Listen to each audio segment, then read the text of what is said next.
تیسرا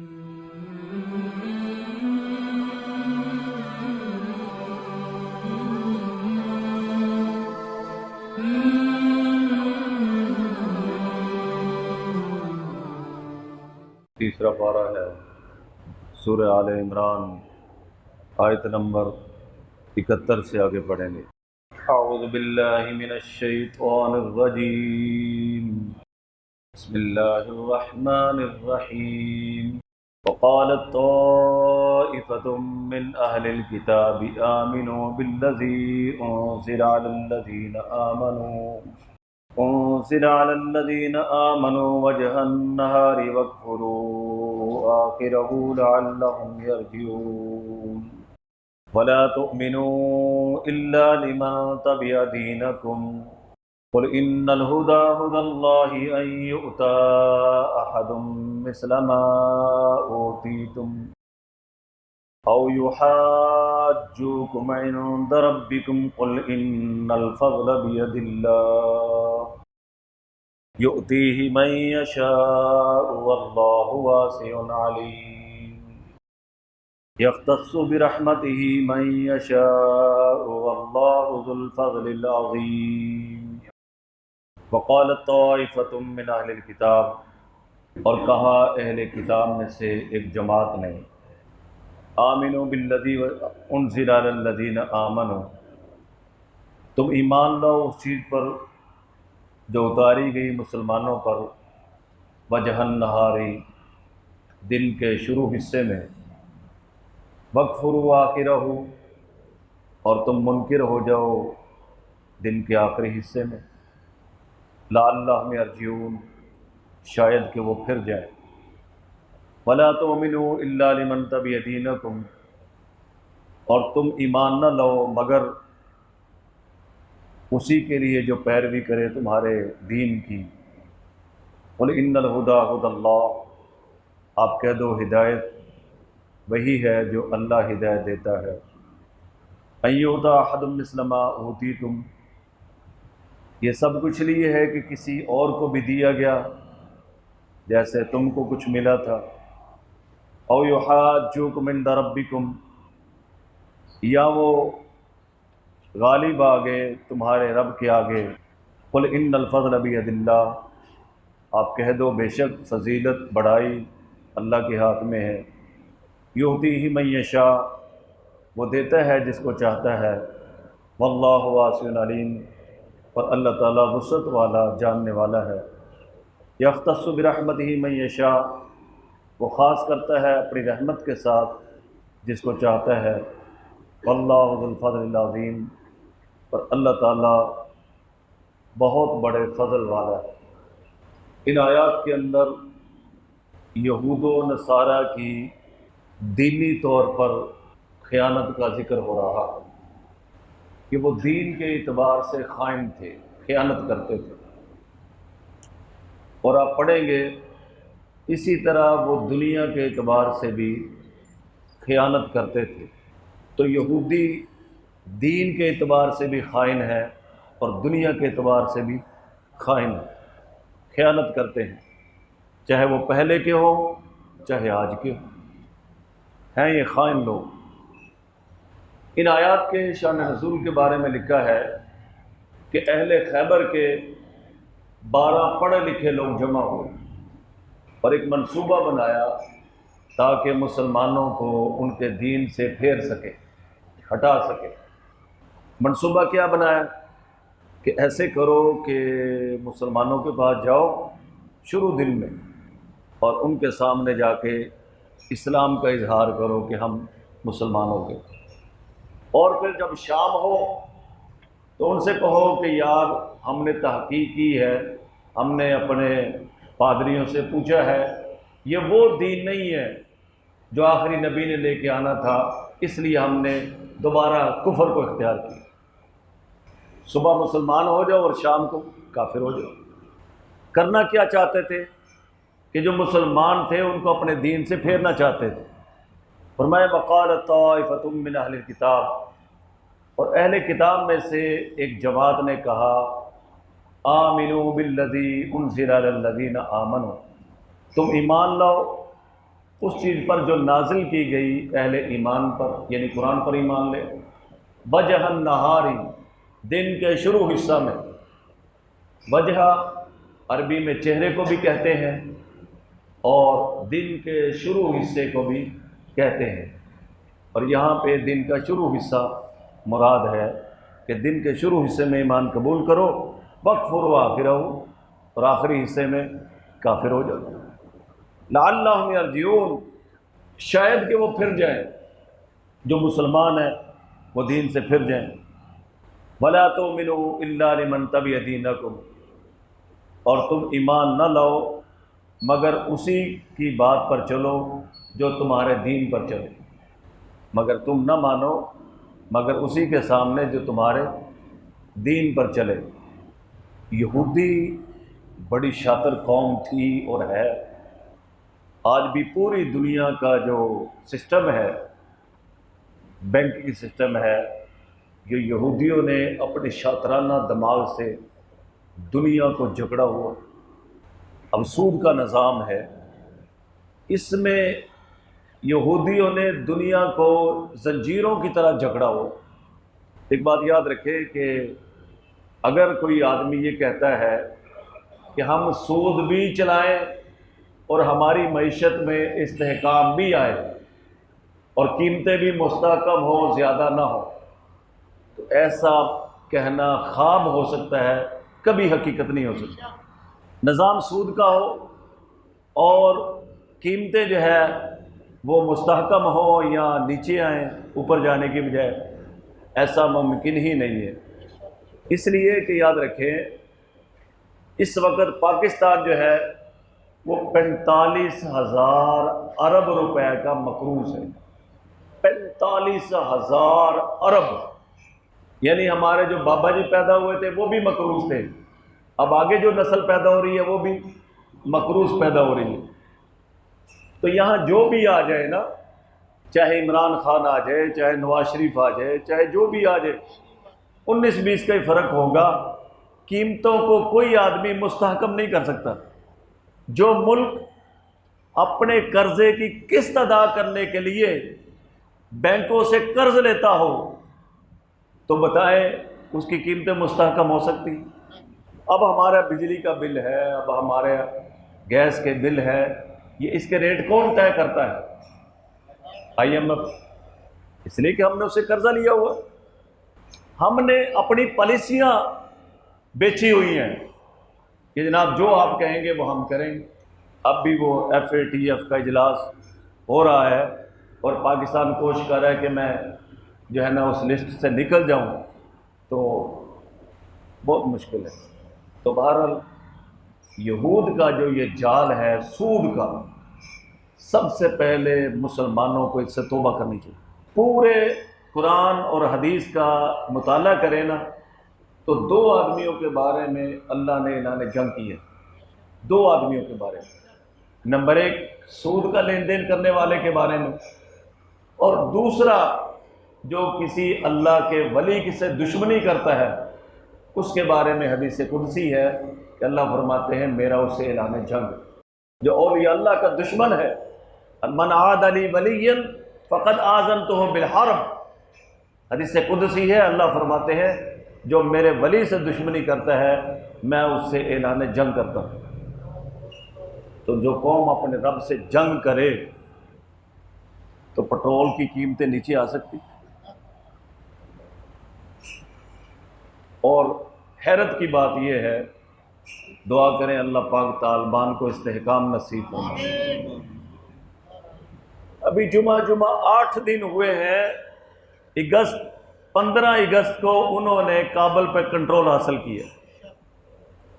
یوں سمجھے کہ 2 مہینے، آج 2 مہینے 4 دن ہو گئے، اور صرف اتنی دیر میں انہوں نے 14 چیزوں کے اندر ٹیکس ختم کر دیا اور ان کی قیمتیں 40% نیچے آ گئی۔ انہوں نے گھی پر، لوبیا پر، چینی پر ٹیکس ختم کر دیے، 14 چیزوں پر جو عام ضرورت میں استعمال ہوتی ہیں، پتی پر، کاوے پر، جس کے بغیر زندگی مشکل ہے۔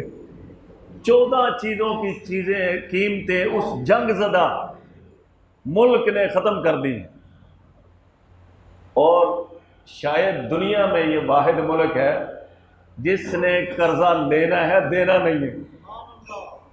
9.5 ارب ڈالر انہوں نے امریکہ سے لینے ہیں، دینا ایک بھی نہیں۔ لوگ کہتے ہیں جنگ ہوگی تو کاروبار ختم ہو جائے گا۔ 85 ارب ڈالر کا صرف ان کو اسلحہ ملا، ایسا جدید اسلحہ دنیا میں چند ملکوں کے پاس ہے اور کسی کے پاس نہیں۔ اب مثلا پاکستان ہے، اس کے پاس 4 نہیں تو 5 ملکوں کا اسلحہ ہوگا، چائنا کا ہوگا، امریکن ہوگا، روسی ہوگا، اتنا ہی ہے نا۔ اور طالبان کے پاس تقریباً 50 ملکوں سے زیادہ جو بنا ہوا اسلحہ ہے نا، 50 ملکوں سے زیادہ ان کے پاس موجود ہے۔ فرانس وہاں آیا تھا، اس کا اسلحہ بھی وہاں، نیٹو وہاں آئی تھی، اس کا اسلحہ وہاں، امریکن کا اسلحہ ہے، روس کا اسلحہ ہے۔ تو اس جنگ زدہ ملک کے اندر 14 اشیاء کی قیمتیں ابھی کم ہو گئی، آج سے 2 دن پہلے انہوں نے ٹیکس جو ہے نا 0 کر دیا، اور تاجروں سے کہہ دیے کہ تم بھی اب ٹیکس ختم ہو گیا تو ان کی قیمتیں 40% نیچے لے آؤ۔ یوں کہہ لیں اگر چینی پہلے 100 روپے کی تھی تو 40% کم ہو جائے تو کتنے کی ہوگی؟ 60 روپے کی۔ اور امریکن ڈالر آج بھی پاکستان سے نیچے ہے وہاں پر، حالانکہ وہ حالت جنگ میں ہے۔ ابھی تک دنیا میں کسی ایک ملک نے اس وقت تک ان کو تسلیم نہیں کی، لیکن میرا تو ایمان ہے کہ جس اللہ نے ان کو جنگ میں فتح دی ہے وہ اللہ ان کو بھوک سے بھی نہیں مارے گا، کیونکہ جنگ میں فتح اور شکست یہ ہوتی رہتی ہے۔ مسلمانوں ہی کو فتح دینے کا اللہ تعالیٰ نے وعدہ نہیں کیا، لیکن رزق دینے کا اللہ پاک نے انسان تو کیا، ہر جانور کے لیے بھی وعدہ کیا ہے۔ وَمَا مِن دَابَّةٍ فِي الْأَرْضِ إِلَّا عَلَى اللَّهِ رِزْقُهَا، کوئی بھی زمین پر چلنے والا ایسا نہیں، کائنات میں ایسا نہیں جس کے رزق کی ذمہ داری اللہ نے نہ لی۔ یہ 12ویں سپارے کے شروع میں موجود ہے۔ تو بہرحال بھائی، یہودی دین کے اعتبار سے بھی خائن ہے اور دنیا کے اعتبار سے بھی کیا ہے؟ خائن ہے۔ تو انہوں نے ایک خیانت یہ کی کہ دن کے شروع حصے میں اسلام کا دعویٰ کرو اور شام کو جو ہے کافر ہو جاؤ۔ اس کی ایک وجہ یہ تھی، جو جاہل لوگ تھے عرب معاشرے میں، جاہل، وہ ان کو اہل علم مانتے تھے کہ یہ بڑے علمی لوگ ہیں، یہودیوں کے بارے میں ان کے پاس بڑا علم ہے۔ تو اب جب وہ صبح کو مسلمان ہوں گے اور شام کو کافر ہوں گے تو جو کچے ذہن کے مشرک مسلمان ہوئے ہیں ان پر یہ اثر پڑے گا کہ اگر یہ لوگ اسلام سچا ہوتا تو اسلام پہ یہ لوگ قائم رہتے۔ یہ جو شام کو پھر گئے ہیں تو اس سے پتہ چلتا ہے نعوذ باللہ اسلام سچا مذہب نہیں ہے۔ ان کا یہ منصوبہ تھا، لیکن اللہ پاک کی شان یہ ہے کہ ان کے اس منصوبے کی وجہ سے ایک بھی مسلمان نے کفر کو اختیار نہیں کیا، اللہ تعالیٰ نے ان کا منصوبہ ناکام کر دیا۔ اور کہا یہودیوں کی اہل کتاب کی ایک جماعت نے آمنوا بالذی انزل علی الذین آمنوا وجہ النہار، تم ایمان لاؤ اس چیز پر جو اتاری گئی ایمان والوں پر، وجہ النہاری دن کے شروع حصے میں، وَاکْفُرُوا آخِرَہُ اور شام کو دن کے آخری حصے میں کفر اختیار کرو، لعلہم یرجعون شاید کہ وہ لوٹ آئیں، وَلَا تُؤْمِنُوا إِلَّا لِمَنْ تَبِعَ دِینَکُمْ اور تم نہ مانو مگر جو اتباع کرے تمہارے دین۔ اس کا معنی کیا ہے بھائی؟ مطلب یہ ہے کہ تم حضور صلی اللہ علیہ وسلم کے بارے میں، قرآن کے بارے میں کسی بات کو بھی نہ مانو۔ لوگ آ کے پوچھتے تھے یہودیوں سے کہ آپ اتنے بڑے علم والے ہیں، اس نبی کے بارے میں تمہارا کیا خیال ہے؟ تو انہوں نے آپس میں ایگریمنٹ کیا، حالانکہ وہ تو حضور کو پہچانتے تھے، یعرفونہ کما یعرفون ابناءہم، ایسے پہچانتے تھے جیسے اپنے بیٹوں کو پہچانتے ہیں۔ حضور علیہ السلام کے سچا ہونے میں اتنا یقین تھا، لیکن آپس میں کیا طے کیا کہ اگر آپس میں ہماری بات چیت ہو نا تو پھر ٹھیک ہے، ہم تذکرہ کریں گے کہ یہ وہی نبی ہے جس کا پہلے وعدہ کیا گیا تھا لیکن جب مسلمان ہم سے پوچھیں ان کے سامنے یہ بات نہیں ماننی، یہ بھی خیانت تھی۔ وَلَا تُؤْمِنُوا، اور تم نہ مانو، إِلَّا لِمَنْ تَبِعَ دِينَكُمْ، مگر اس کے سامنے جو تمہارے دین کا تابع ہو، جو یہودی ہو، تمہارے دین پر ہو، وہ پوچھے یہ وہی نبی ہے تو اس کے سامنے تو کہہ دو، لیکن کسی مومن کے سامنے یہ بات نہیں کرنی۔ قُلْ إِنَّ الْهُدَىٰ هُدَى اللَّهِ، آپ کہہ دو ہدایت اللہ کی طرف سے ہے۔ أَن يُؤْتَىٰ أَحَدٌ مِثْلَ مَا أُوتِيتُمْ، وہ ایسا کیوں کرتے ہیں؟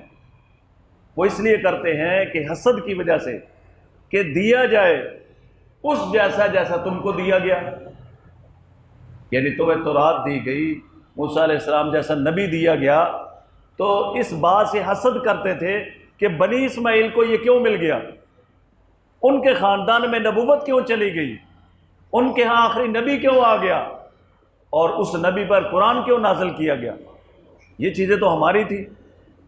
وہ بھائی تمہاری اللہ پر اجارہ داری ہے، اللہ جو چاہے کرے۔ یہاں ایک بات یاد رکھیں، نبوت وہبی چیز ہے، کسبی چیز نہیں ہے۔ کیا کہا بھائی افتخار؟ وہبی نہیں، وہبی چیز ہے، کسبی چیز ہے۔ وہبی کا معنی کیا ہے؟ یعنی یہ اللہ کی طرف سے عطا ہوتی ہے۔